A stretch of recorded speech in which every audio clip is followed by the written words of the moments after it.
The Broken World, Part 6, The Letter. Plans to me are just an attempt to organize and move forward though. Not something I'm going to follow off a cliff because the plan says go this way. The legal separation does everything but actually her. So, the waiting to make it official 6 months after birth is not that big of an issue. What I would like to address is those leave her now people. This is not an attack at all but a genuine question. You should be aware of why I decided the path I have. Given the reasoning and the reality of my available choices, what would you realistically do in my situation? My reasoning is out there. My sole purpose is to maximize my ability to gain as close to 50-50 custody of a newborn baby. Newborn. It is hard enough with toddlers and grade school children, but those chances lessen to a great degree when we are talking about an infant.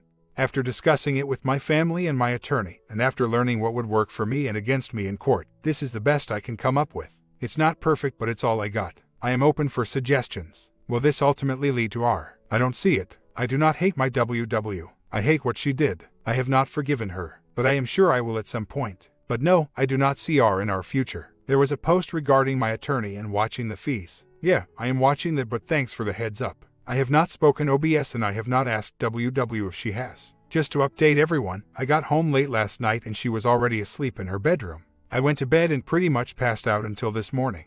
And nope, she was not in the bed naked when I woke up.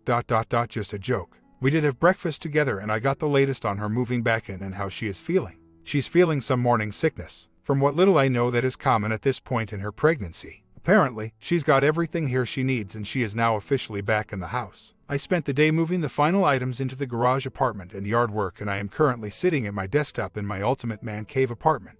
No plans tonight other than I think I'll try out the new place. I'm cooking supper and watching a movie. I'll probably break out one of my guitars and relax and call it an early night and sleep up here. She's in the house as far as I know. She has not sent me her location, so I assume she's downstairs. So that's the boring update. No talking about us. She didn't try any seduction techniques. I got what I wanted, which was an update on her health and where she was in her moving. I do believe in the long run she will become a better partner. I truly do not hate her at this point. I am angry at her. I don't know what will happen over the coming months. I know what I see in my mind and right now in my heart happening. She's doing everything I ask. I do believe she realizes how big of mess she has made. And not to sound too arrogant, I know she is aware of what she has lost. So yeah, she will probably be a better person and spouse in the future. I wish I could say it would be me, but I just don't see it.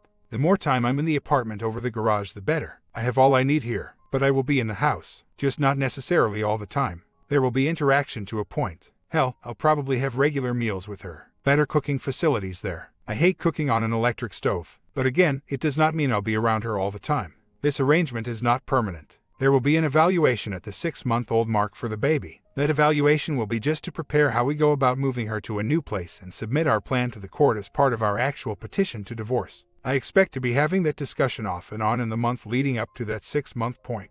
I might add she is currently on board with this plan. And while I know she can turn around and become the WW from hell, I'm seeing some encouraging signs. She is taking her IC very seriously. It is focused on her, not us. She has removed any friends from her life that she sees as toxic to her, and the marriage. Gina and 2 other ladies, as well as a male orbiter of the group that liked Gina but never got a second glance from her. She is refraining from any attempts to be physical. No invading my space physically. She is not trying to engage in anything regarding us or our marriage. It's usually small talk about her day or the baby. I'm okay with that. She still feels the need to inform of who she is with and where she is throughout the day. I have told she no longer had to do that, but she says in a weird way it makes her feel better. It's still about her and her loss. I am of the opinion there will be a breakthrough point on her part and she will suddenly get it.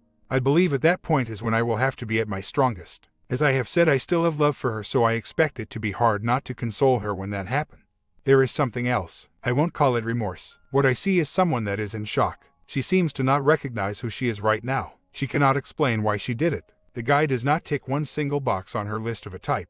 And I have watched her struggle to explain herself. To me it's too simplistic to say she did it because she could or because she wanted. But I can't rule those out. I'm fine right now to have her immersed in her own issues, working through them with her therapist. I need her better so she can be a better mom. Not to be my wife again. It's strange, but even the first day I received the call about her affair I felt a tear. You know, all those little strings that connect you to your spouse that form that supposed unbreakable bond. I felt those begin to snap. And over the weeks more and more have broken. And nothing she has said or done has stopped those strings from continue to break. And I believe it's because she absolutely cannot truly understand yet what she did to me. She knows what she did to herself, our marriage, her reputation, but she does not fully get the personal price I'm paying. And I don't hesitate to add, it's because she can't right now. I truly believe that. No additional animosity on her part. She just is truly unable to see it from my perspective yet. I do have misgivings about the future. What happens if I find I'm attracted to someone else before we divorce and are only legally separated? What if she does? What if some miracle happens and we start seriously considering I am absolutely worried about these questions, but right now I have to focus on where I am and the goal I'm working toward. And you have laid that out very eloquently. In fact, when I'm asked by her mom, or my family, or anyone, I'll use this. What is wrong with my cozy arrangement if it sets a precedence of willingness to cooperate that I can show a judge that could help to offset any attempt to fight me for 50-50 custody? Is it because you, like others, see this as an attempt to reconcile? Is that it? Because so many on here seem to be obsessed with need to hang the R on me because I'm not posting about going scorched earth like Gina, calling my WW a cheating bee every chance I get. Believe me, I have those thoughts all the time. In anger, I have said it. You know what? It doesn't help not one damn bit. I deal with things like the mind movies and the anger like I do anything else in this mess. As a symptom of a larger illness, I try and usually succeed in finding a way to let them run their course and accept that they are going to happen. It doesn't mean I like it, welcome it, or want it, but I accept it happens. As a potential father, why do I have to go without being there and experiencing the baby kick, or the doctor's visit that show the progress of my child? The anticipation of impending birth up to and including her going into labor, and the rush to the hospital, witnessing the birth of my child. How do I get all of this in my life while his mother and I are squaring off in court deciding who gets what? Okay, it's like 3:30 a.m. right now, so I'm going to go through some admissions since I believe some of you may think I'm not experiencing some of the normal issues of the betrayed spouse and I'm handling this above and beyond, or I'm in denial. I work from home. Now that means the apartment these days, but I still go in and out of my house on a regular basis without any thought. I also prepare many of my main meals in the house. I came in yesterday morning from my run and she's there in the kitchen standing at the sink cleaning her coffee cup. Now in my world, I can't think of anything more domestic. I cannot count the number of times I have come home from a run and seen this. Well, the emotions run the gamut. I am watching her and I feel this strong desire, this happiness, this complete joy. Then I see her face in that picture, and I get angry, I get sad, I get hurt, all within a nanosecond. It's like running into a wall doing 90 miles an hour. At this point I can get angry and yell, I can pout and get sad. I can take her in my arms and have her right there in the kitchen as many times as I want, however I want. Or I can choose to be a decent person. The path she didn't choose in my opinion. I smile, say good morning, get me some water and go take a shower. And when I'm alone, deal with it, not for her feelings but for my own sanity. By not giving into the anger or sadness in front of her right now, she has no control over me. And that helps me in the long run. The reality is I went to my room in the house and cried. Yep, bawled like a baby. But next time I might get angry. But there will come a time when I'll just grab that water, take a drink, and go take my shower and not give it another thought. It's not easy at all. Last Thursday was our anniversary and it was not a good day for me. I basically hid in the apartment for the day. Later that night she came upstairs and knocked to check on me and I just told her to leave. I just couldn't be around her or anyone else. Her BFF from college came in early Friday, had an early flight, and she picked her up, so when I went to run, they were coming back from the airport. The whole first meeting after our anniversary with someone else there was awkward, but I always liked BFF. She was always good to and for WW. By the time I got back from my run they were loaded up and ready to go to the beach for an overnight trip. She had asked me if it was okay a couple of weeks ago and I had explained to her again that what she did or where she went did not matter to me as long as it didn't affect the baby. Anyway, they left and I got to work. Of course, I got the location and photo texts from WW to prove where she was all day and night, and the next day, Saturday, I decided to go to a music event that was being held in a neighboring state. Thank God COVID restrictions are eased. It was myself, my brother, a good friend of mine, and Jay. I figured Jay needed a little male bonding time too. We really enjoyed it, heard great music, and even enjoyed some light flirting with some ladies. It was I needed, the company of friends, some music, and yes, even the flirting. It helps to ease the fragile male ego, I guess. Sunday was better. The girls came back Saturday early evening. So, Sunday I was in a better mood. Even grilled some food and we sat around and talked and just had a good time visiting. It was weird. It was so normal, and then there would be a lull in the conversation. I would be right back to the hurt spouse. I did have a conversation with BFF alone. She wanted to express how sorry she was that we were going through this. Remind me of how much she loves us both, and of course remind me that WW is still so much in love with me. I just told her that for 3 months last year she was not so much in love with me, it kept her legs closed to another guy. I then asked her if she knew about the affair. She said absolutely not. She found out 3 days after I confronted her. I explained that I am not only having trust issues with WW but with all women right now, and that I'm skeptical that WW would not tell her. Her response was that WW told her 3 days after I found out. They had talked a lot about it since, and BFF's opinion is that she was so scared it was going to come out that she was afraid to talk to anyone about it. I just let it alone, but I still have a hard time believing she did not know. BFF flew home early Sunday evening, and when WW got home from the airport, I told her I would like to talk, and we did. The conversation was long, so I'll condense it down into important questions and answers. My questions: how is your therapy going? It appears to be going well. It's helping her to adjust to our situation and recognizing the need to be patient about our situation. She is still not able to answer the question why. The best she can do right now is that she was completely addicted to the compliments. She was not feeling good about herself, and instead of looking to me for help and support, she stumbled across this guy that was just lavishing all this praise and stroking her ego, and she became addicted to it. So much so, she started looking for reasons to be mad at me to justify staying around him instead of shutting it down. Was the bonding worth it? Worth losing our marriage over? She cried quite a bit, but eventually answered, of course not. She says she can't believe she has put herself in a place where I would question the value of our marriage or the value of her love for me. But she did, and that is the hardest part of all of this. She freely admitted that on the set as she put an end to the affair, it was because of shame. The birthday present and how I had explained that her real gift was on hold due to the sickness all hit her like a sledgehammer. And she realized what a horrible thing she had done. The shame was overbearing. But it was Monday in the hospital when she realized that she could have lost me. Not like she has lost me right now as a husband, but actually physically lost me. That is when she became scared that she would lose our marriage, and then made the decision not to tell me. Ever. The thought of not seeing me every day frightened her beyond comprehension, and she swore never to tell anyone. Which was ironic, because a year later she is losing me. Do you really comprehend that our marriage is over and that I am divorcing you? She says she is coming around to understanding that. She wants me to know that she believes that I still love her and that she loves me. That while she knows she has blown up our marriage, she hopes someday I will give her the opportunity to be my wife again. She knows that my trust is gone, and that by continuing to be the best wife she can be while we are together is the only thing she can do now to help me get through this and possibly revisit our relationship as husband and wife down the road. Will she feel this way when I move on to a physical relationship with another woman? She said her honest answer is she hopes I will not do that, but recognizes the hypocrisy in that statement. The best answer she can give is that she knows it will hurt, but again, if even after that happens, she hopes that we can get back together someday. The boundary that she has set for herself is that she is not going to have any physical relationship outside of me, if I choose, until we are divorced and it becomes apparent that I have moved on. What is the nature of your relationship with OBS? This one stunned her. She did not understand, and until I explained it more, and then she said there is no relationship. OBS has called her one other time and asked if it would be okay with her if she checked on me, and of course she told her sure it was okay. I explained I had not heard from her. She suggested I reach out to her if I wanted to and talk. She does not in any way think the OBS has any nefarious intention, and just wants what's best for us. Her questions: do you resent me being pregnant? No, I do resent the fact that I did not have all the information about the affair before we started trying. That was deceit that in my opinion was selfish and cruel to the baby. But I will not have this child thinking it was or is not wanted. What can I do to help you? Not the marriage. You continue to understand that I do not want to talk about this every minute of every day. I need some normalcy in my life. When I want to talk, I'll talk. Until then, just go about your business. Can you at least let me know when I say or do something that triggers you? So, I cannot say those things. I'll try. I know I have no right to ask, but can we at least be more civil to each other? A little background. I'm not rude, but I am not friendly. I more often than not ignore her. Her reasoning is that if we are trying to get to a point where we can co-parent without hating each other, then we need to at least try better to be cordial.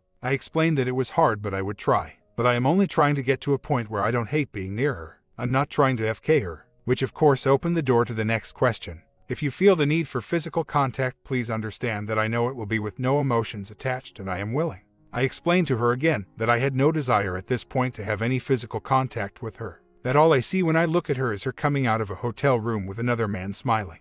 And that is the best cold shower in the world. She of course said she understood, but just wanted me to know that all she wants is for me to be able to receive any and all help from her to help me heal. That her goal is not to keep me in this marriage, but to help me heal. To help fix what she has broken. It's not a trap, and it is not any way an attempt to sway my decision to divorce. She had brought this up to her therapist, and she had told WW that this would probably be misconstrued as a manipulation technique, and told her it feels like it. But she said she wanted to make sure that I understood that in her mind, short of anything harming the baby, she would do whatever I need to help me and make it easier on me. And if that is all this was, and that she would not bring it up again. She just wanted me to know that if all I needed was physical bonding, then she was willing to be available. I said okay, but don't get your hopes up. I am inclined to believe her that it was just an offer, not a manipulation, but it does not mean I'll take her up on it. She has gone out of her way not to interact physically. No touching or trying to invade my personal space. I do not deny her beauty, and being pregnant has just increased that beauty in a different way. But to her credit, she is not being overtly physical. Not like she's walking around bare in the house or anything. She's been very respectful of that. That's the highlights. We have been on a more solid footing the past couple of days. She has another doctor's appointment coming up, so I'll go with her to that. She asked if we could go together next Saturday and begin looking at paint to redo the nursery. She has been Skyping with her mom, and my sisters, picking out themes and stuff. So yeah, I'll go do that, I guess. Work's been busy and we are expecting a decision on another client by the end of the month. If we get the contract, it will double our current workload, so we might have to look into hiring a couple of people. The work can be done via remote, so we are looking at possible subcontractors. I'll have a plan in place by next week just in case, so we won't be caught short-handed.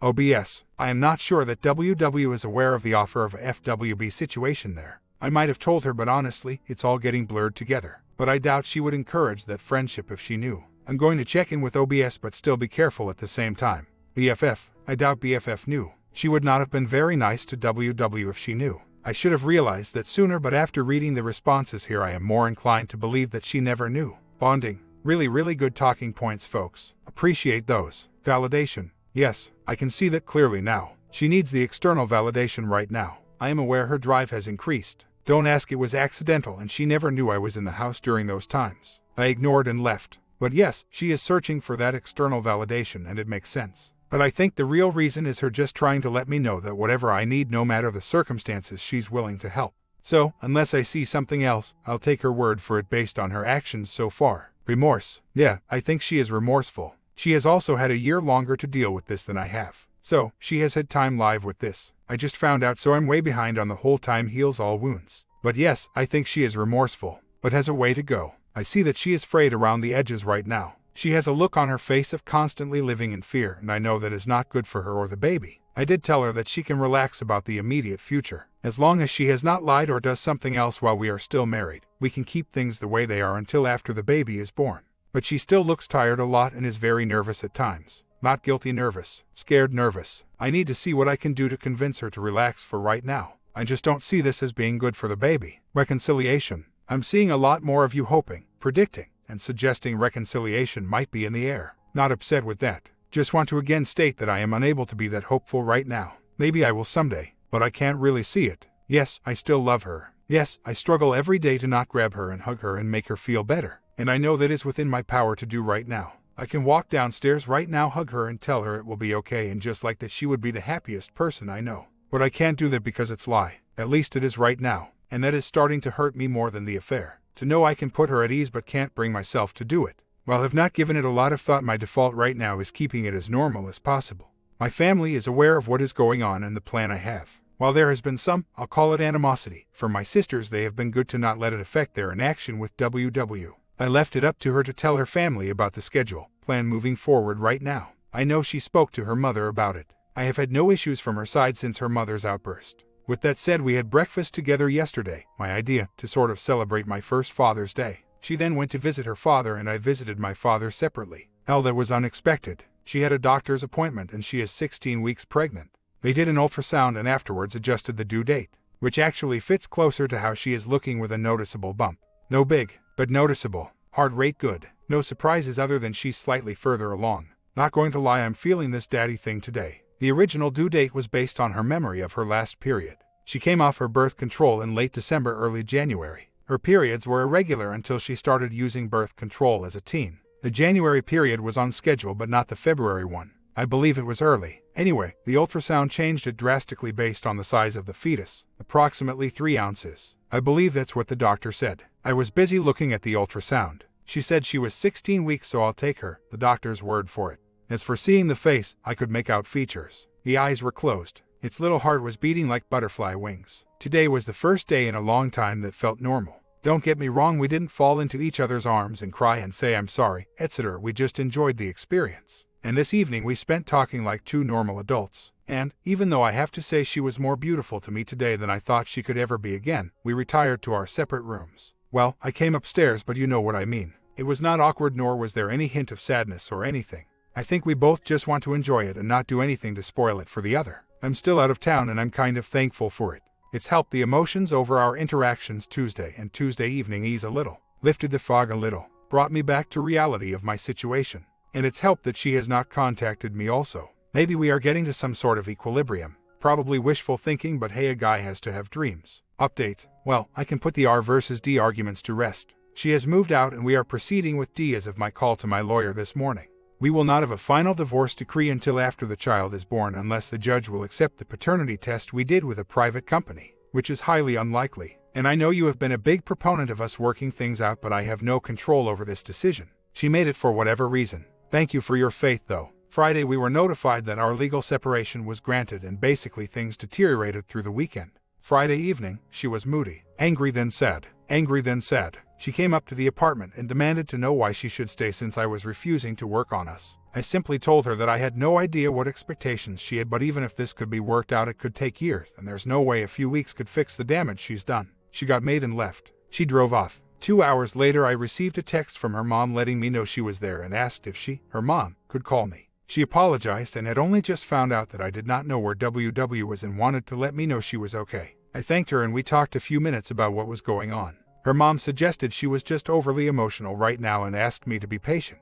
And I was. WW showed up at the house Sunday evening and said she was not going to live here anymore if I was not willing to put forth a noticeable effort to save this marriage. I gently reminded her that I was putting forth a huge effort. And as proof I reminded her of our living arrangements. She accused me of doing it to control her and because I am selfish. I asked her why this now. She said it didn't matter, it was how she saw things. I suggested before she did something rash, she reach out to her therapist and we could talk later in the week. She alluded to the fact then that her therapist had helped her reach this conclusion. I don't know if that is true or not, but it is what she stated. I asked then what she wanted to do. She said she was hiring a lawyer and filing for divorce and she was moving out. I simply told her that I had hoped it would not come to that, but it's her choice. She then used that as an example of me not wanting to work things out. She packed a few things and as she left told me she would be back Tuesday with movers to get her stuff. Tuesday, I received word from my attorney that a lawyer representing my WW had contacted her, and that from now on all correspondence between us should be done through her lawyer. Later that day she showed up with her dad and movers and loaded her stuff up. Her dad was trying to talk to her, asking if she was sure about this, and she kept saying yes. At one point he spoke to me and said he has no idea what's going on. I told him to not worry about it. It's not his fault. He asked me to not get angry at her and maybe she would calm down. I simply told him that once that truck left the yard the option of her living here is over. He was just devastated. Had nothing else to say. Her last words to me when she left was good luck with the next wife. This morning I woke up to 32 texts on how much of a cold-hearted bastard I was because I could not forgive her and move on. That she would do everything she could to keep me from seeing this child because I led her to think we would work things out, which I never did.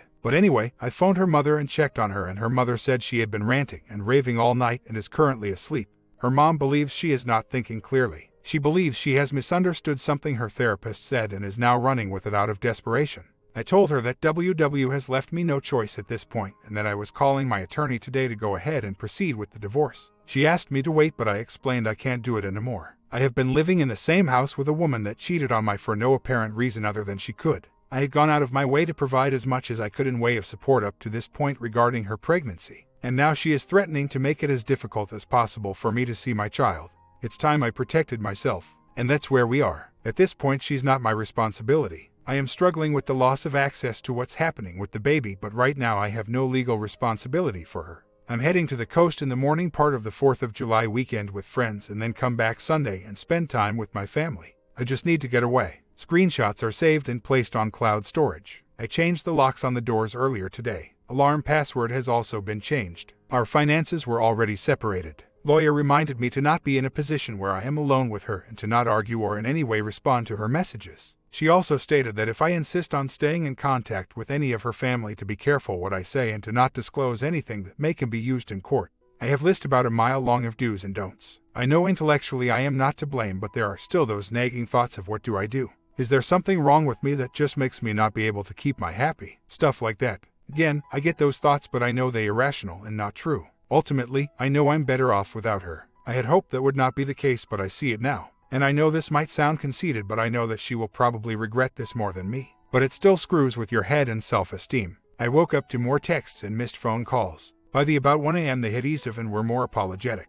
Maybe it's just like some have said, she's finally seeing the handwriting on the wall. I hope that now that we won't be in such close proximity she'll come to her senses. Overnight I have just decided not to engage at all. Not with her family, at least through the holiday. Well, I'll not be engaging with her at all, but I'm sure her mother will reach out at some point. I'll see what the circumstances are at that point and decide whether or not to respond to her mother. I chose not to contact OBS last night. I have too much going on right now to add another potential problem into my life. Not that I'm concerned about her being an issue, but just by her presence, right? It would probably cause me to expend time and energy in an area that I'm not sure I want to go right now. This is really out of character for her. But so is having an affair. I'm hesitant to say she is having some sort of mental issue, but the abrupt change definitely makes me go there. I've also wondered if there is more to this than I know. Maybe I don't have all the facts surrounding this, or there is something she's not wanting to tell me. I'm not sure. Just thinking out loud and throwing things out there. My comment: it's truly disheartening when they lose their composure in such a manner, particularly when they resort to threats and manipulate the situation,